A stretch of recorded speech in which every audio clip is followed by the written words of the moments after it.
Hey everyone, welcome back to another video by Camroom 5.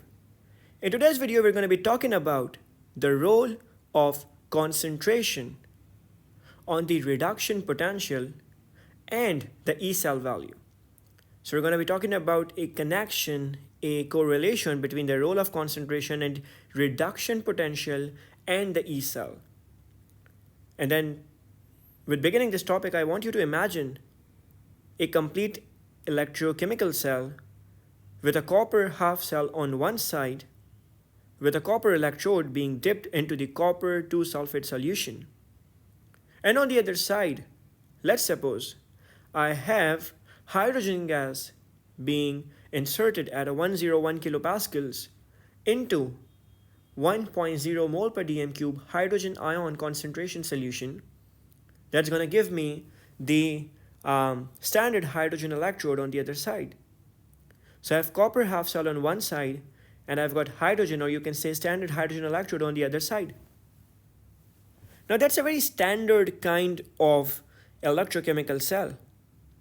The value for copper half cell, the reduction potential for copper half cell is 0.34, and the reduction potential for standard hydrogen electrode is going to be 0.00 volt, because that is taken as the standard, right?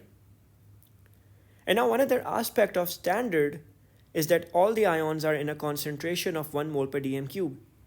The hydrogen electrode acts as the negative electrode and copper acts as the positive electrode, and electron flow towards the copper. But if the concentration of copper 2 ions was less than 1 mole per dm cube, would it affect the cell potential? It will definitely do so. And why would it do so? What actually happens is that we need to understand that in the equilibrium, copper ions gain 2 electrons and they become copper atoms. And that is a reduction process, by the way. Now, in standard condition, 1 mole per dm cube of copper ions gain 2 mole of electrons to give you copper atoms. And that gives us the reduction potential of 0.34 volt. But imagine if the concentration was 0.80 mole per dm cube. The equilibrium is going to shift more towards the left compared to the standard equilibrium. This means that the equilibrium is not going to favor the reduction side, it's going to favor towards the left. This means that the reduction isn't favored, equilibrium is shifting towards the left, because now the concentration is lesser than 1 mole per dm cube. And that means the reduction potential of copper half cell is going to be less than the standard reduction potential. It's going to be something around 0.30 or 0.29 or 0.25 or whatever, but it's definitely not going to be 0.34 volt. Because 0.34 volt is attained when the concentration of the ion was 1 mole per dm cube. Now with lesser ions, the equilibrium shifts towards the left, which means reduction is not favored. This means the reduction potential even falls down more. Now building up on this topic, if the concentration was 1.20 mole per dm cube, which means that it's more than 1 mole per dm cube, which is the standard concentration, the equilibrium in such a scenario would be again shifting towards a certain side.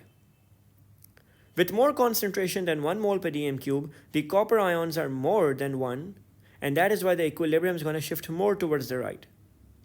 This means that the reduction is more favored because the equilibrium is shifting towards the end, towards the side, which is the reduction half equation. So the equilibrium shifts towards the right, and the reduction potential is more than the standard reduction potential. The standard value was 0.34 volt for copper half cell. Now the reduction potential is going to be 0.36 volt, 0.38 volt, or 0.40 volt. It's definitely going to be more than 0.34 volt. This leads us to the idea that concentration being more or less than 1 mole per dm cube changes stuff. Now imagine if you have a half cell of X ion, and where the electrode is made up of the X element. On the other half cell, you have Y electrode, which has been dipped into Y ion 1 mole per dm cube aqueous solution. Now hypothetically, the equilibria are going to be X ions gaining 2 electrons and becoming X atoms, Y ions gaining 2 electrons and becoming Y atoms. The standard reduction potential of, let's suppose, X half cell is going to be 0.60 volt, and the standard reduction potential of Y half cell is hypothetically minus 0.50 volt. Now we can understand that the X ions gain electron more readily as compared to the Y ions. When we compare these cells, the electrochemical cell gives us the E cell value 0.60 minus negative 0.50, and the E cell value is going to be 1.10 volt. This is because the X ions will keep gaining electrons, while the Y atoms will keep losing electrons. But if X and Y ion concentrations are 1 mole per dm cube, whatever we did fits and whatever we did is actually true. But what if these concentrations were not 1 mole per dm cube? Then the X ion gaining electron and the Y atoms losing electron won't be as such. The overall equation for this equilibrium is that 2 plus X ion is gaining electron to become X atom, while the equilibrium of the Y has to be reversed because Y has a lesser standard reduction potential. And that means the overall equation is going to be X ions with Y atoms, giving you Y ions and X atoms, which means that the electrons have been cancelled. X ions are actually gaining electrons and Y atoms are actually losing electrons. And that is the standard cell potential of 1.10 volt. But if X ions were not exactly standard concentration, but rather hypothetically, if they were at a concentration of 0.80 mole per dm cube, if their concentration was lesser, this means that the equilibrium of the X ion gaining electrons might shift towards the left. With less concentration of X ions, the equilibrium will try to make more X ions, thereby the backward or the reverse reaction will be favored in this half cell. Because Le Chatelier's principle tells us that if concentration of something is lesser, then the equilibrium shifts in a direction to make more of it. So if X ions are produced and the reduction is not favored, rather the equilibrium shifts towards the left, this means that the reduction potential will also be changing. And remember, I'm calling it reduction potential, not standard reduction potential. The reduction potential will be smaller than 0.60 volt because now reduction is not much favored. And that is why the E cell, again, I'm calling it E cell, not the standard E cell, the E cell will also be affected because the reduction potential of one of the half cell has been decreased. It's not 0.60 volt anymore. It's probably 0.5, 0.55, whatever. So it might be 0.50 volt or 0.55 volt or perhaps 0.45 volt. But it's lesser than 0.6 because the equilibrium is shifting towards the left. X ions are not gaining electrons readily now. They are not reduced. The equilibrium is shifting towards the left. So E cell might be 0.55 instead of 0.6 minus the same value of the Y half cell. And it's going to be 1.05 something rather than 1.10. Cell is still working in the same direction. The X ions are still gaining electrons because they still have a higher reduction potential than the Y half cell. It is still a feasible process. The equilibrium is working still in the same direction. But the E cell value is lesser than the standard E cell value. Now I want you to imagine this cell. You have already noted the reduction values of X half cell and the Y half cell.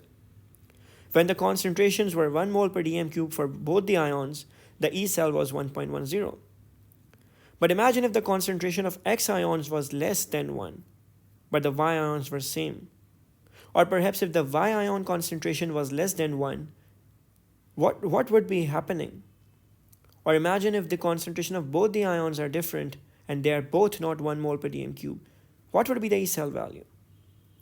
We know one thing for sure, that our net reaction is X ion gaining electron and Y atoms losing electrons.